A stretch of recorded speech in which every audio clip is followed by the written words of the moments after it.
Hey everybody, this is my first YouTube video on how to actually make the mold for copying a disc. Many people have asked how do you do it, including several in foreign countries where it's either expensive or dangerous to send a rare disc, that can they mold it at home? And the answer is yes, and I've put together this video to demonstrate how to do it. There's a few things that you're going to need. Most importantly, we're going to need the actual silicone that you're going to be using. The easiest silicone for you to use at home is going to be Smooth-On Umu 30.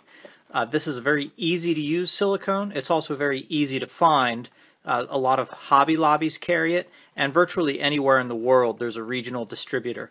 So you'll be able to find this one. Very easy to use at home, doesn't require any special equipment to use, and most importantly, working with these rare discs, these silicones are non-adhesive. This is not going to stick to the disc. This is not the silicone that you buy at a hardware store. This is a silicone rubber. It is only meant to stick to silicone and nothing else. That being said, there are a couple precautions that we'll get into later, but as for what you're going to need, most importantly we need the silicone, Umu 30. This has a lot of good properties that make it the best one for home use. Those are that it's going to take a long time for it to set, so it stays liquid for a long time before it hardens. Gives you plenty of time to work with it. It's very thin, it's a low viscosity. Some of them are more like pouring mayonnaise or even peanut butter, which create problems with air bubbles getting lodged into the grooves. And finally, the great attribute about Umu 30 is that it's very weak, which is counterintuitive to what you might think about mold making. But the nice thing about it being weak is that when working with rare discs, that the silicone is going to be more inclined to break itself apart than to do any damage to the disc. Again, there are a couple precautions, but we'll get to those in a minute. The other thing that you're going to need, other than the chemistry, is we're going to need the cardboard and some cardboard strips to make a form that we'll get into in a minute. Everything gets put together with a hot glue gun, carnauba wax, or some form of paste wax to keep the silicone from soaking into the cardboard. The silicone won't stick to it, but it can soak in and then mechanically lock inside of it. So the paste wax, carnauba wax seems to work the best. We'll put a coat on the cardboard to keep that from happening. A little bit of tape that we'll put behind the spindle hole to keep the silicone from seeping underneath and behind inside the spindle hole.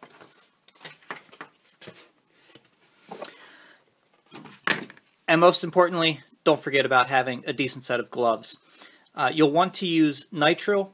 You don't want to use latex. And that brings to talking about working with the silicone. As previously mentioned, silicone will only stick to other silicone.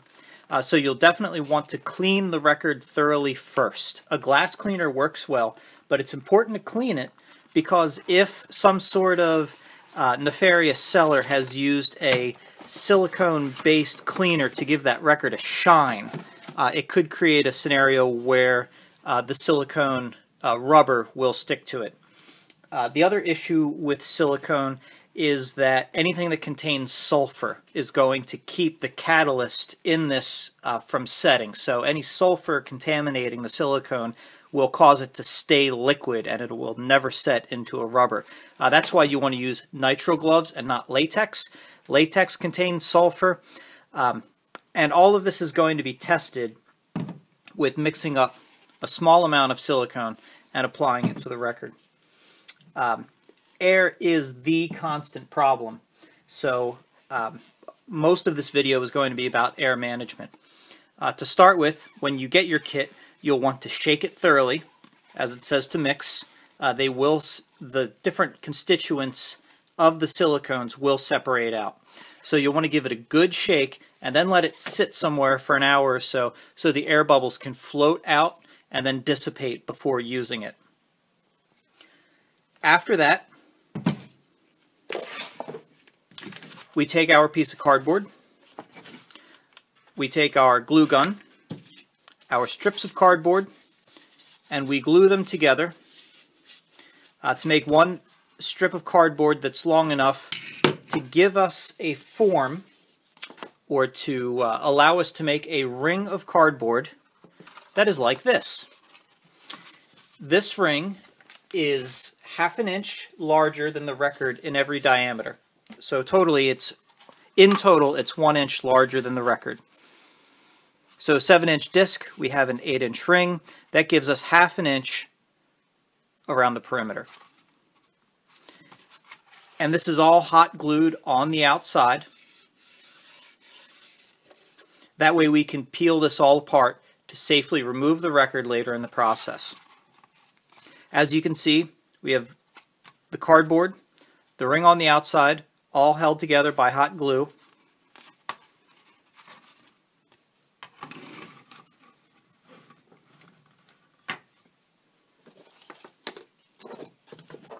And this one's already been waxed.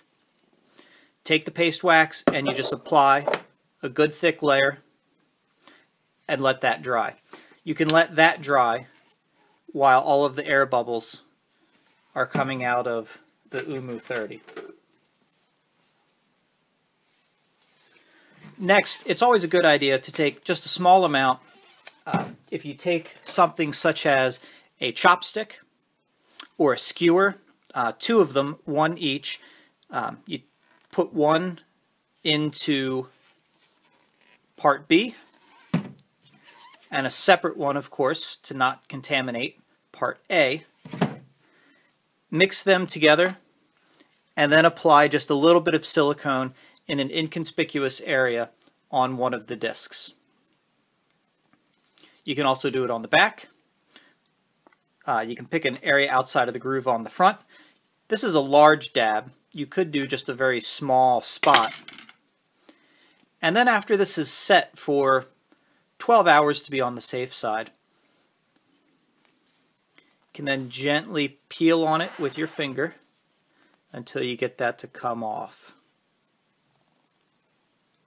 Just like that. And you can see that the silicone comes completely off.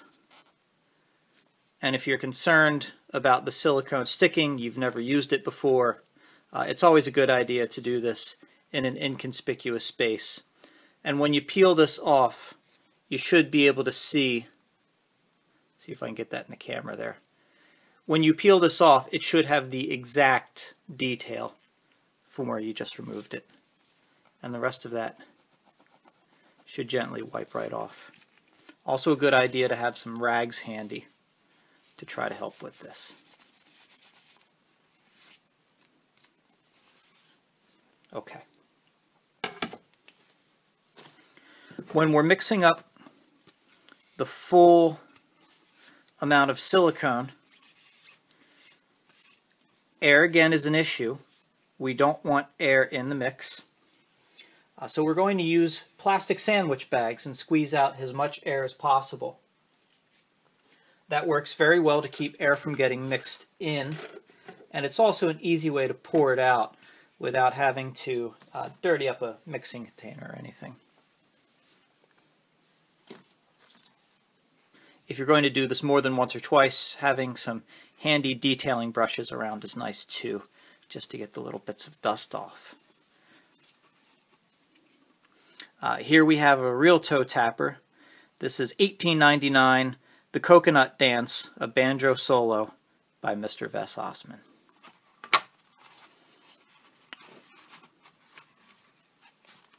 Got some bristle pieces in there. Now here we're going to take our tape, and you can see I already have a piece of tape on the back there ready to keep this brief. And we'll put this tape on the back. Any sort of tape will work. Electrical tape probably works best. I wouldn't use duct tape because it sticks too well. I've had really good luck with electrical tape. I just didn't have any at the moment. There. Okay. Now the disc is in. Now for a 7-inch disc, we're going to use approximately half the kit. There is some forgiveness in getting the volumes exactly correct. If you have a scale is great. If you don't, you can measure in the container, but you do have to be relatively close. So for a 7-inch disc, we're going to use half of this kit. So again, this was shaken earlier, and the air was allowed to raise up and escape out of the liquid. Okay, now we're going to take a quart sandwich bag. This is one of the heavy ones. These have already been shaken before the video. And we're going to pour in one part.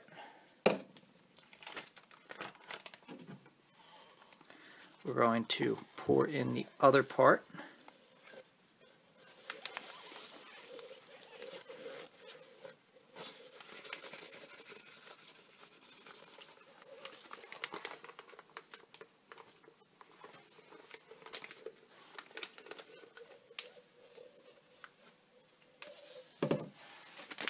Okay, we close the sandwich bag most of the way and then squeeze out all the air we can.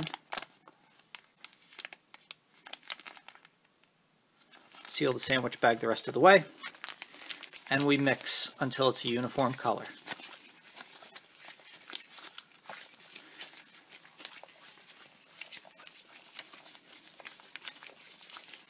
Working with silicone, there's two different terms for drying or curing.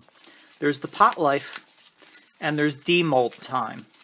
The pot life is how long we have to work with this until it starts to really thicken. One of the reasons that we're using Umu 30 is because it gives us half an hour. That's more than enough time. There's no need to rush. And that's half an hour at about 70 degrees. If you're working in a hotter climate, somewhere closer to 80 degrees, that is going to be significantly less. And if you're working in a much colder climate, it may never set at all. Here in my basement, it's probably in the upper 60s, and half an hour is probably about right. Now looking here, you can see that the pink and the blue have really come together. They're forming sort of a purple. We're trying to eliminate any striations in color, any variations, and also looking to make sure that we don't see any air bubbles in there. That's a real nice consistent color, and it's also really smooth without any air. Just keep working it.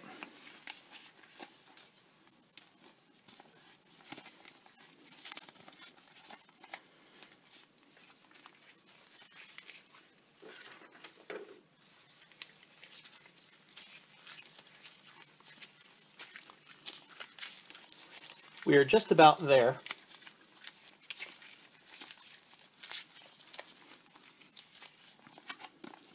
So we're going to open this in just a second. But the first thing that we're going to do before we do that is we're going to make sure that there's no bits.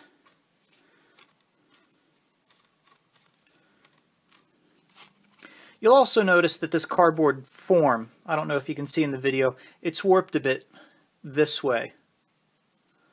That seems to happen after they've been wetted with the wax and allowed to sit overnight. I got all of these components ready well in advance. Ideally, you really want to see the record sitting flat on the bottom. But again, these forms were made several days ago, and I have a feeling that they've warped over time because of the humidity. Okay, we've now got the bag open. Very nice, consistent color.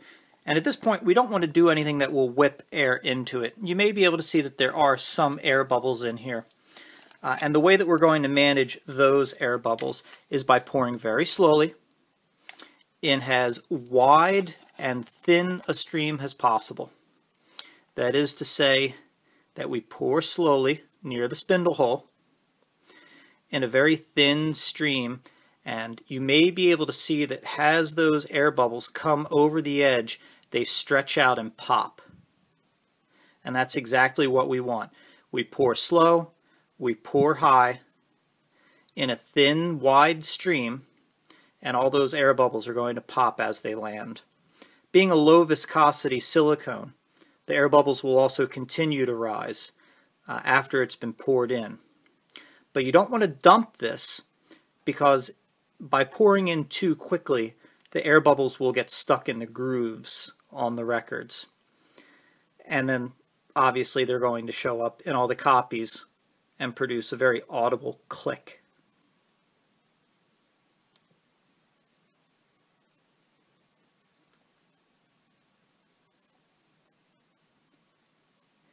We're almost done here, and after we're finished with this part, we're going to want to make sure that this sits on a flat, level surface.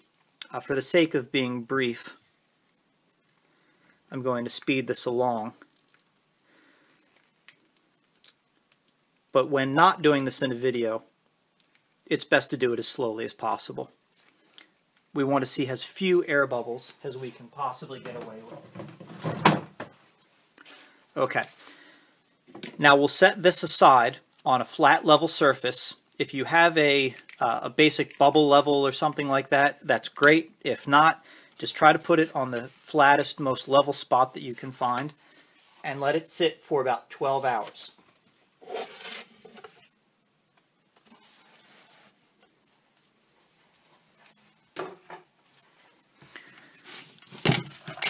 "12 hours later, you're going to find something like this. This is one that I did earlier, just for the sake of making this video short. Now the reason we did the hot glue on the outside is so that we can peel it away.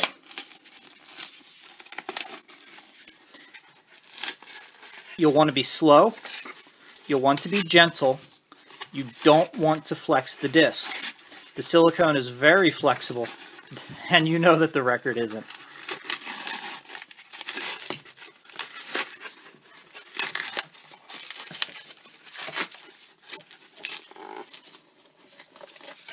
Okay, the band is off the outside, and you'll see here that the mold is approximately 1/2 inch or somewhere around 7 millimeters thick. That's exactly what we want. Now we slowly and very gently get this to pop off, and you can see that the wax helped it release. Now with this one, I was in a rush and didn't put that little piece of electrical tape here, but this is exactly why we're using Umu 30, is because if we tug on it, this is just going to rip right away. Now if you see here, this piece of Umu 30, that it just tears. It just rips just like that. You can just tear it into little pieces.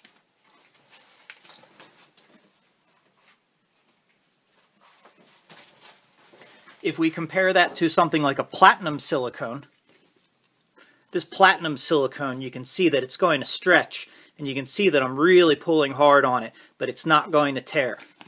This is a very high quality silicone that will last forever, but at the same time, it's not something that you want to have encapsulating a rare disc when you're doing this for the first time. And this is just going to tear off around these edges. We just rubbed this, and that little extra silicone that came underneath around those edges, that's going to come right off with our gloves.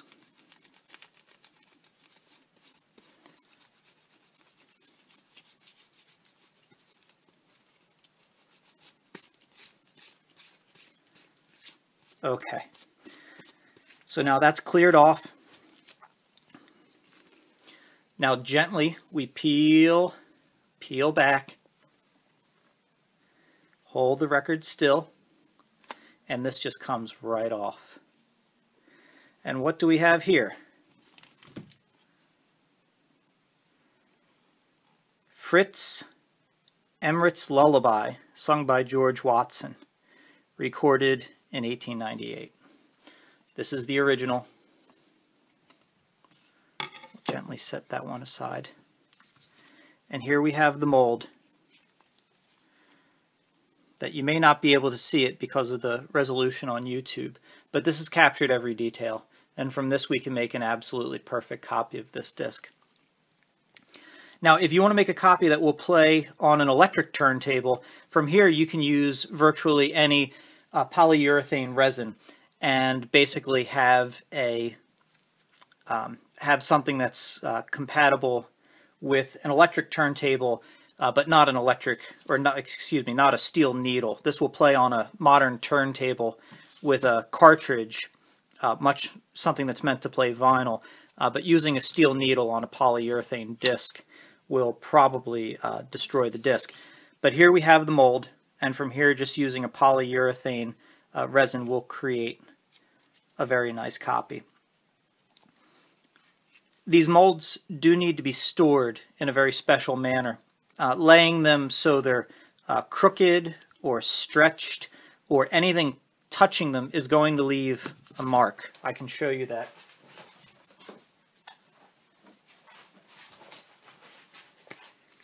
Here's a piece off of another disc that had sat crooked. This was just to get the logo. But as you can see, from sitting crooked for just a few days will cause it to permanently deform. So it's important that when this be packaged for shipping, that it be flat,